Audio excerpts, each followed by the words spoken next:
Voyage au cœur de la culture musicale chinoise.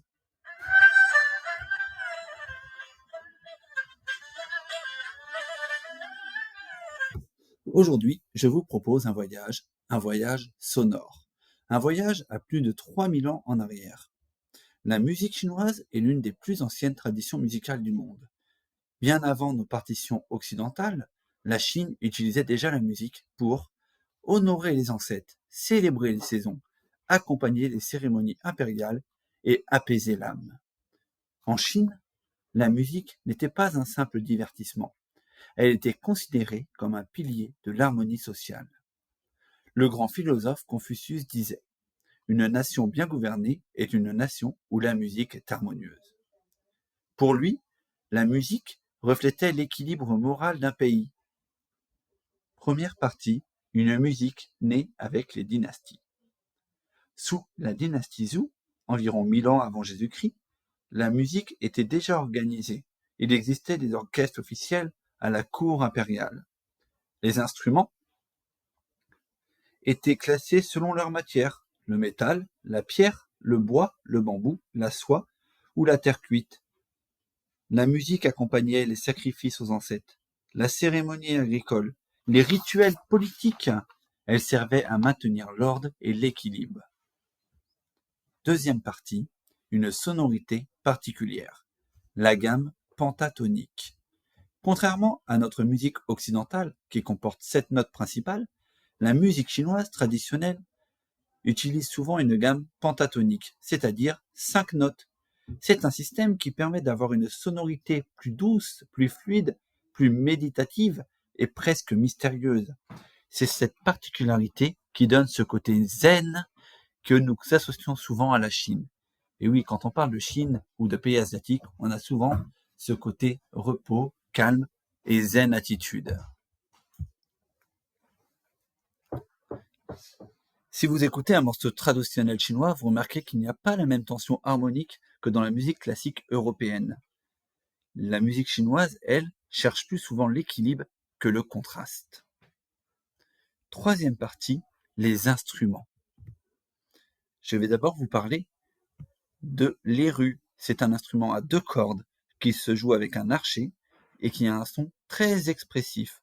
Parfois, comparé à un violon oriental, il peut imiter les pleurs, la nostalgie et la joie. L'instrument suivant, le guzheng. Le guzheng, c'est une grande cithare à cordes. On pince les cordes avec les doigts, avec un son clair et cristallin. Il évoque souvent l'eau, le vent et la nature. Suivi de le pipa. On dit le pipa et pas la pipa. C'est un luth en forme de poire qui se joue très rapidement, capable d'imiter des scènes de bataille. Un autre instrument, le dizi, qui est une flûte en bambou, qui a un son léger et joyeux, souvent utilisé lors des fêtes. On va continuer avec l'opéra de Pékin. L'opéra de Pékin, l'un des arts les plus impressionnants au monde. Car c'est pas seulement du chant, c'est un mélange de musique, de théâtre, de danse, d'arts martiaux et de costumes spectaculaires. Chaque couleur est réfléchie et pas choisie au hasard. Le rouge représente la loyauté, le blanc la traîtrise, le noir l'honnêteté. Contrairement à dans le pays français ou européen où le blanc représente la paix, en Chine, ça représente le traître. Ces couleurs bien choisies permettent aux spectateurs de bien comprendre les scènes. La musique a évolué avec le temps. Aujourd'hui, nous avons de la musique aussi qui se rapproche plus du style européen et un peu pop, comme je vais pouvoir vous le faire écouter avec un chanteur plus moderne en Chine,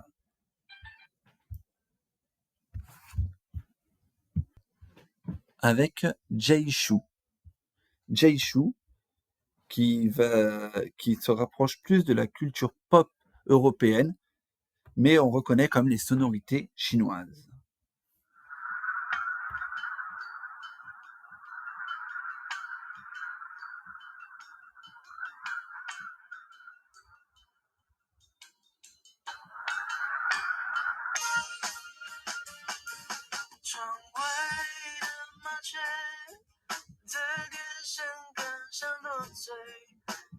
插着影句，很有夏天的感觉，手中的铅笔在纸上来来回回，我用你样子形容你是我的谁，这淡明的滋味，那连你都想了解，初恋的香味就这样被我们寻味。Merci à tous, je vous souhaite une bonne journée et merci d'avoir suivi cette conférence sur la musique chinoise.